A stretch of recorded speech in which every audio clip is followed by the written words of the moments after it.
Hola, ¿cómo les va a los amigos y amigas de Rumbo Norte? ¿Nos estaban esperando? Claro que sí, porque empieza nuestro paseo semanal. Dice que esperamos durante toda la semana, es media horita nada más, pero que lo pasamos divino porque conocemos historias muy motivadoras y recorremos lugares de la Argentina que realmente son una belleza. Pónganse cómodos porque así comienza nuestro Rumbo Norte del día de hoy.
En un nuevo capítulo de Expedición Rumbo Norte continuamos recorriendo, de la mano del doctor Ignacio Telesca, la localidad de San Francisco de Laicí para conocer la historia de este importante lugar de la provincia. Soy Ignacio Telesca, historiador, profesor en la Universidad Nacional de Formosa e investigador del CONICET.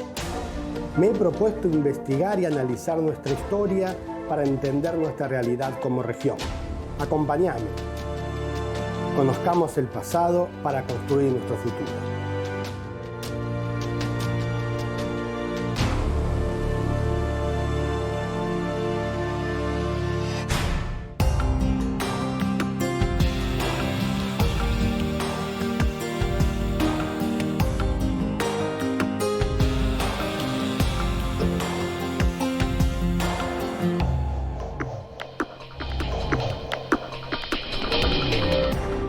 Estamos en el predio del Colegio San Francisco de Laicí, que es todo el predio Monumento Histórico Nacional. Y contamos con la grata presencia, la compañía de Néstor Mendoza, que es el responsable del área de turismo de la Municipalidad de Laicí y al mismo tiempo el encargado de mantener este patrimonio de toda la nación. Néstor, muchas gracias por estar con nosotros. Gracias a ustedes, bienvenidos. Muchas gracias. Y estamos y queremos conversar con vos justamente sobre este colegio, San Francisco de Laicí.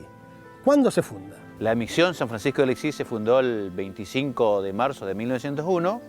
Esta escuela fue fundada el 1 de agosto de 1901, o sea, del mismo año de la fundación de Laicí, digamos. Y desde ahí comenzó a funcionar hasta el día de hoy. Tal es así que hace poquito nada más cumplió 121 años de edad, de vida escolar, y una prestigiosa casa de estudio que hoy por hoy alberga más de 300 alumnos y bueno, sigue con esta actividad educativa que implantaron los misioneros franciscanos.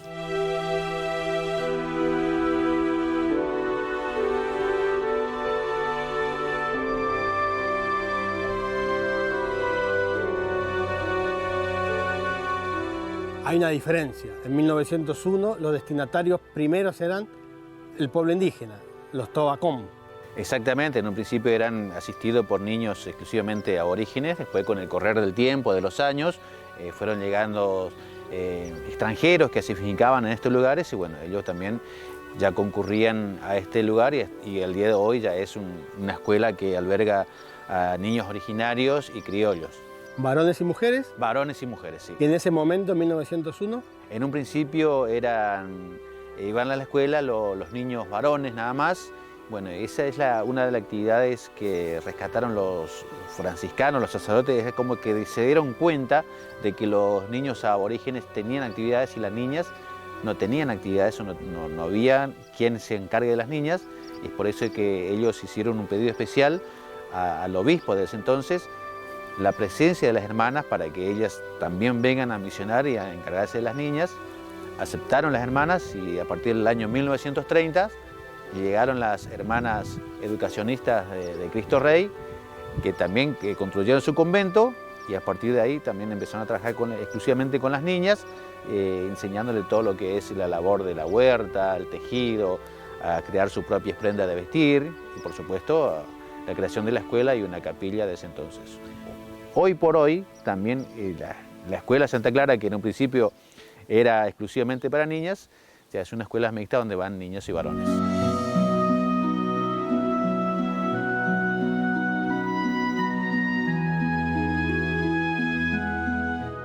¿Qué se enseñaba en 1901, en 1902?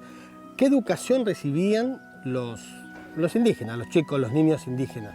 Y en esos primeros años eran primer y segundo grado nada más, claro. Ya no había más de eso y bueno, lo principal a leer y a escribir eran las principales enseñanzas de ese entonces. Después ya con el correr de los tiempos, de los años, cuando se iba afianzando la misión ya, iban incorporando más enseñanzas. ¿Y la parte agrícola, la huerta, se enseñaba aparte o también acá en la escuela? La escuela tenía su propia huerta. Un ejemplo, la escuela Santa Clara, hay un predio de 2 hectáreas donde ellos tenían su huerta, tenían su tambo, tenían sus lecheras, ordeñaban la leche para el consumo de los niños. No solo la escuela, sino también era asilo, es decir, vivían. Claro, era un hogar-escuela. Un hogar-escuela. Exactamente, donde las niñas vivían prácticamente en ese lugar y bueno, los fines de semana por ahí algunas que querían ir a sus casas a visitar a los padres se iban, pero ya el lunes volvían a la escuela y se internaban en ese lugar. Espíritus inválidos extinguidos, Loteque Sofiki Handaka, Lewekpi, Chenamna, Shiriek Lemai. Es una escuela que no siempre el Estado Nacional reconoció como tal, ¿no? Es decir, ¿a partir de cuándo el Estado Nacional asume la responsabilidad de financiar, de mantener, de dar dinero a la escuela para que subsista? Claro, cuando esto ya se provincializa también, ya va cambiando de rumbo todo esto, ya deja de ser misión, pero anteriormente a eso también ya el Estado se da cuenta de que tiene que asistir a la escuela y con dinero, digamos, para que puedan subsistir ellos mismos también, porque si bien los sacerdotes misionaban, se ocupaban todo de las enseñanzas, pero ellos también necesitaban de un dinero, de un subsidio para que ellos puedan misionar acá en este lugar.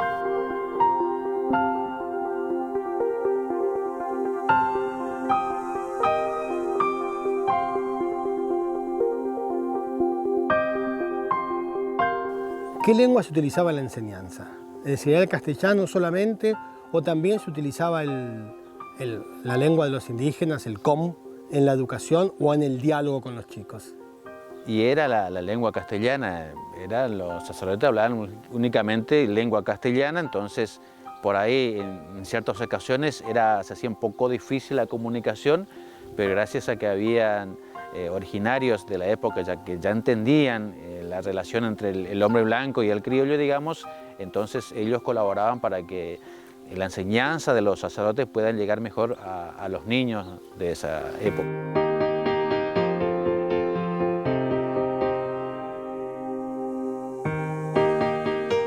No solo, es decir, no es que viene Iturralde, Pedro Iturralde, y dice vamos a crear la misión y solamente con indígenas traídos de otros lados, sino que con Iturralde ya viene gente a formar la misión. Exactamente, porque si bien Iturralde fue el fundador de la misión, él estuvo un par de años y después se fue, y el que estuvo trabajando, el motor, digamos, de la misión de esa época era Giuliani, y por supuesto que Fray Buenaventura Giuliani tenía todo un equipo con él que trabajaban acá en la misión, encargándose de la asistencia a los niños y a los mayores indígenas en un primer momento.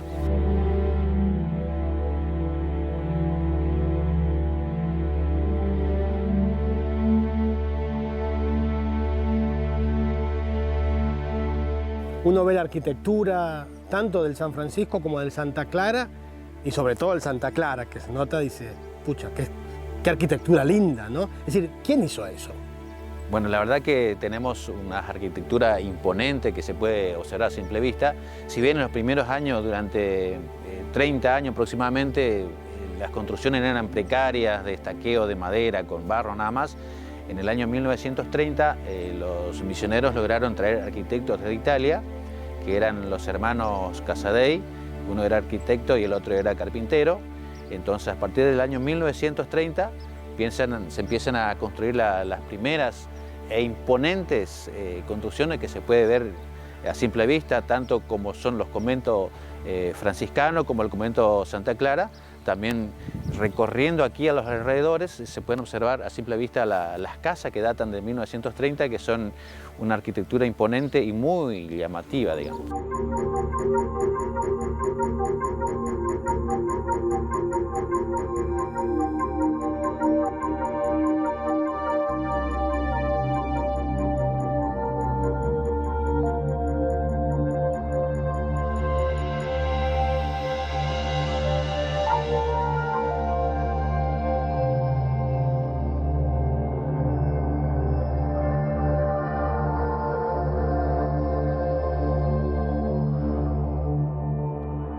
Marcos López es un bailarín innato y un poeta por vocación. Ambas áreas del arte las lleva como estandarte para hacer del cuerpo una expresión y de la escritura una obra. Marcos dicta talleres, da clases y participa en espacios de lucha social, donde el arte es una herramienta para sentar las bases de una sociedad con una mirada más inclusiva y, por supuesto, también una mirada más empática.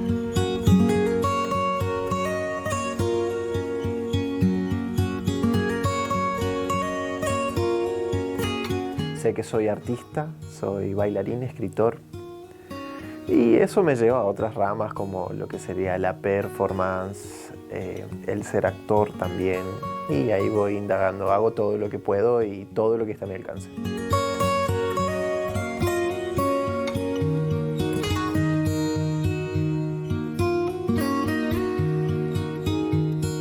No hablaba bien y ya iba a bailar. Que no podía modular tranquilamente, esto sería a los 4 o 5 años, y yo ya quería bailar, ya iba a clases de folclore, entonces la danza llegó primero. Las letras y el dibujo siempre estuvo muy cerca de mío porque mi hermana mayor es muy fan del anime, entonces siempre tuve esa emoción por los dibujos y por leer, me leía mangas completos, entonces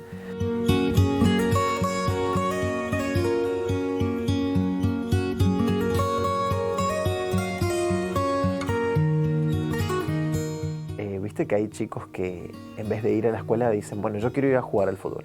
Y se van a jugar al fútbol. Bueno, yo quería seguir bailando, yo quería ir a clases de folclore, en vez de ir a la escuela quería seguir bailando.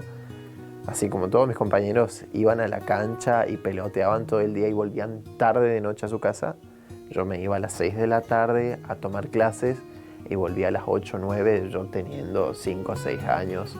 Ahí era una escuela a 2 cuadras de mi casa, entonces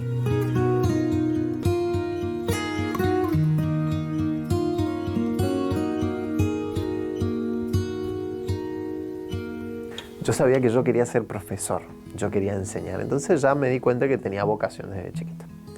Porque explicaba mucho, alguien no entendía, yo se lo intentaba explicar. Entonces entré al colegio, al polivalente, y en el polivalente muchos ya saben que hay mucha actividad. Hay música, hay danza, folclore, pintura, todo lo que vos quieras para tirar por la ventana. Y entonces vi mucho movimiento y en cierto momento ya conocía las danzas tradicionales folclóricas y sentía que mi cuerpo daba para más, que mi cabeza daba para más, algo que siempre me doy cuenta cuando hago algo, que es yo puedo y voy a seguir haciendo. Entonces a los 14 años me di cuenta que yo podía seguir más, que ya me estaba estancando un poco. Y ahí me di cuenta que necesitaba la danza contemporánea.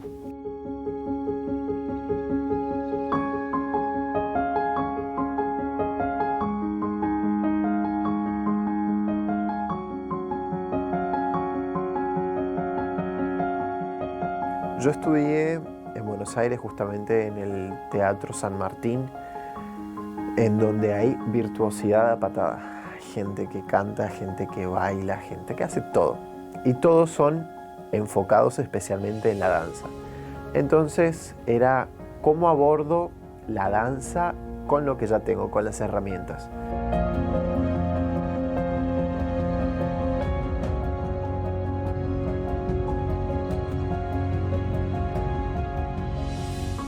justamente cuando uno se va a estudiar a otro lado, por ahí tiene un poco de miedo de ser provinciano.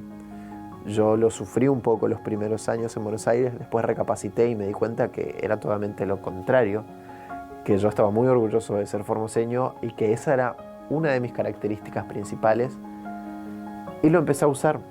Entonces ahí mis primeros escritos fueron muy a lo antiguo, muy a lo gaucho, muy a lo folclórico. Me di cuenta que me gustaba y ahí seguí indagando.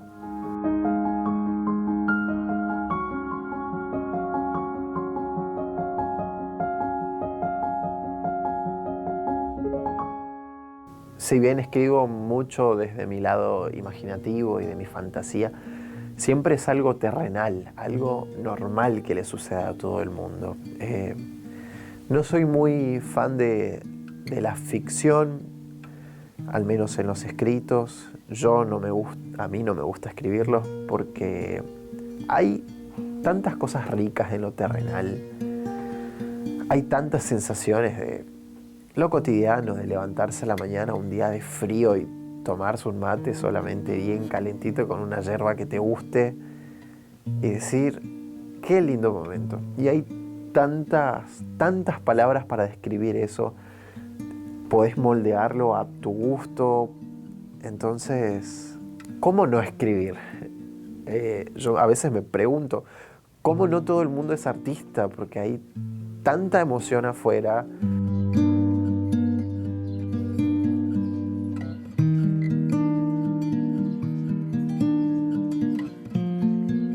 Se trataba justamente de la creación de un mundo muy específico en donde no transcurría el tiempo.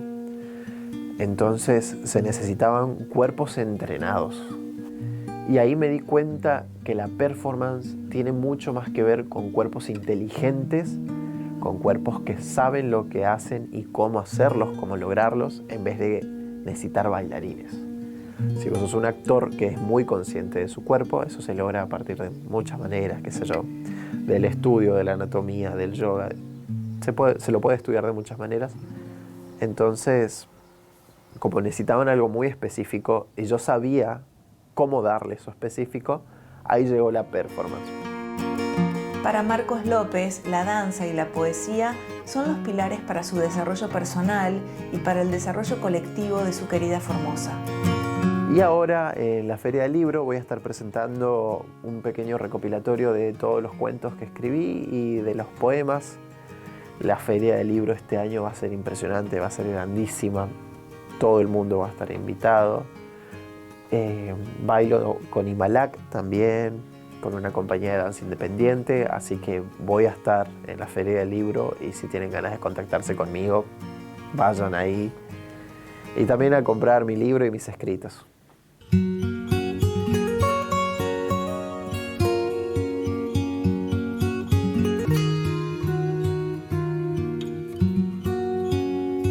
Te presento a Rafael Núñez. Él es el responsable del Museo Sacro Cultural Padre Carmelo Sciullo de la Diócesis de Formosa.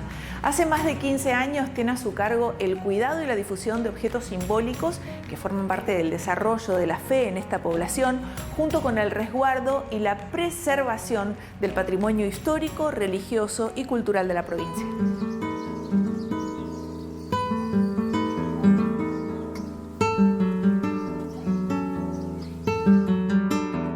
Bienvenidos al Museo Padre Carmelo Sciullo de la Parroquia Nuestra Señora del Rosario de la Diócesis de Formosa, un museo que nació de manos de los vecinos y jóvenes de la comunidad. Y bueno, justamente en este pequeño espacio se resguarda el patrimonio de la Iglesia Formosa y personajes que forjaron la historia de nuestro pueblo en sus primeros años. El museo nace en vísperas, días antes de la festividad a Nuestra Señora del Rosario, patrona de nuestra comunidad parroquial, donde un grupo de jóvenes de manos del padre Francisco Tiberi, limpiando la sacristía, acondicionando ya para vivir las fiestas patronales, corriendo un viejo mueble donde se resguardan los objetos litúrgicos para celebrar la misa, cae una antigua caja de madera en cuyo contenido había crucifijos de bronce, cálices, casullas, ornamentos sagrados que, según el testimonio de los primeros servidores, eran fueron utilizados, mejor dicho, por los primeros sacerdotes que llegaron a la comunidad allá por el año 1969. Bueno, ese fue el semillero, el origen del museo. Ya para días después se armaron una pequeña muestra con esos objetos y bueno, el padre dijo, bueno, esos objetos vamos a guardar con la idea que alguna vez podamos crear un museo y bueno, como típico salesiano, como lo fue el padre Francisquito Tiberi, impulsor de todo esto junto con estos jóvenes, se empezó a la recolección de objetos de diferentes barrios, desde el barrio Don Bosco hasta la localidad de Herradura y Tatané. Empezamos con crucifijos, rosarios, ermitas, imágenes religiosas y por ahí aparecían también algunas lámparas, petromar, ollas, objetos de usos y costumbres. Y bueno, dijo el padre, bueno, no, vamos a darle también el carácter sacro y también cultural. El Museo Sacro Cultural Padre Carmelo Sciullo tiene como objetivo fundamental resguardar el acervo cultural del pueblo formoseño desde las primeras épocas a fin de que siga viva en la memoria colectiva la obra de las personas que tanto hicieron por evangelizar en estos territorios. En la actualidad se exponen en el Museo Sacro 200 piezas que van desde vasos sagrados hasta vestiduras litúrgicas de sacerdotes, pasando por obras de arte, fotos y objetos de uso común. Los objetos de mayor relevancia, podríamos decirlo así, porque si bien todos los objetos que se encuentran en el museo son importantes, pero lo que hace a la historia de la provincia, se encuentran el título original de óptico técnico que perteneció al autor del himno Marcha Formosa, que fue don Armando de Viti la Sierra, y bueno, fue donado por su esposa, doña María Mercedes. Ese fue el primer objeto de carácter importante, podríamos decirlo, para la historia de Formosa. Bueno, después el señor Oscar Aranda, el hijo de Chiquita Milanese, dona la máquina de escribir, su armónica, objetos que han pertenecido a su madre. Después los objetos que también pertenecieron a la hermana María Luisa Gijena, una religiosa que se entregó a los jóvenes para la educación de Formosa desde la evangelización.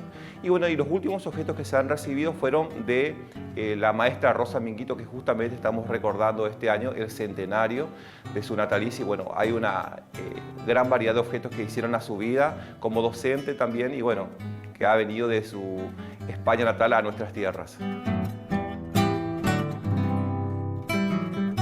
Formosa nació a través de la fe. Nuestro fundador, que fue el don Luis Jorge Fontana, llegó juntamente con los primeros pobladores trayendo en el barco el resguardo la imagen de Nuestra Señora del Carmen y San Miguel Arcángel. Y bueno, siempre está vinculada la fe con la cultura de nuestro pueblo.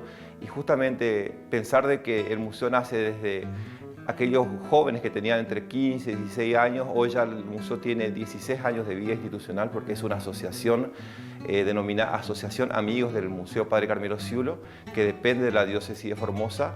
Y bueno, justamente hoy ya realiza investigaciones históricas de manos de profesores, docentes, artistas, y destacar también que actualmente está llevando a cabo la visita guiada por el cementerio de Nuestra Señora del Carmen, de manos de la profesora Blanca Pastor, que se inició justamente con el profesor Rubén Esteban Díaz, hoy fallecido, y bueno, justamente fue un referente muy importante que se ocupó y preocupó también por el museo en sus primeros años.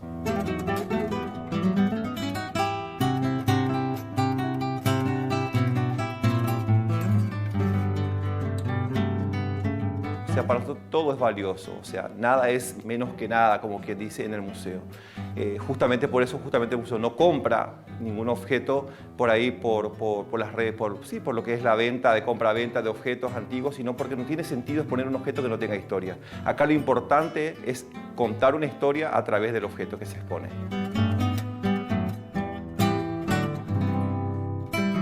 Bueno, el museo está abierto al público los fines de semana de 17 a 20 horas, sábados y domingos. Justamente ya cuando la gente viene a celebrar la misa, pasa un ratito, o al igual cuando sale de misa pasa por el museo. Y aparte, como siempre te decía, el museo siempre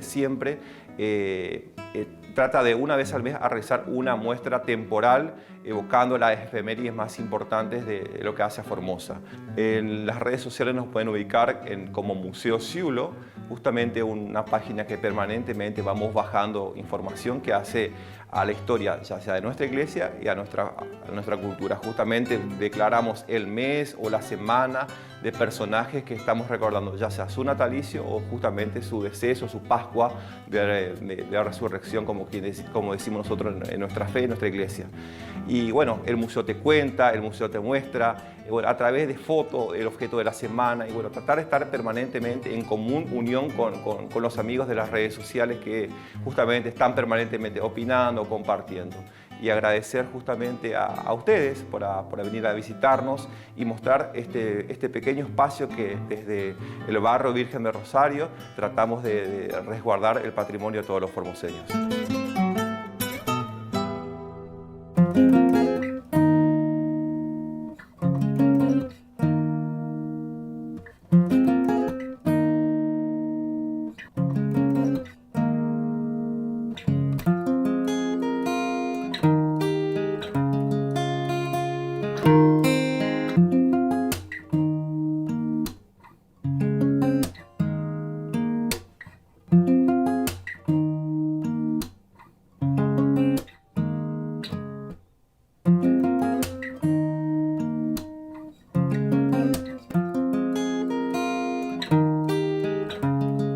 Así llegamos al final de nuestro Rumbo Norte del día de hoy. Pasó volando, espero que lo hayan disfrutado tanto como nosotros, que lo preparamos con mucha dedicación. La semana que viene nos volvemos a encontrar, pero lo que les sugiero es que nos sigan en Instagram, somos @rumbonortetv y es una muy buena manera de seguir en contacto. Cuídense mucho y hasta la próxima.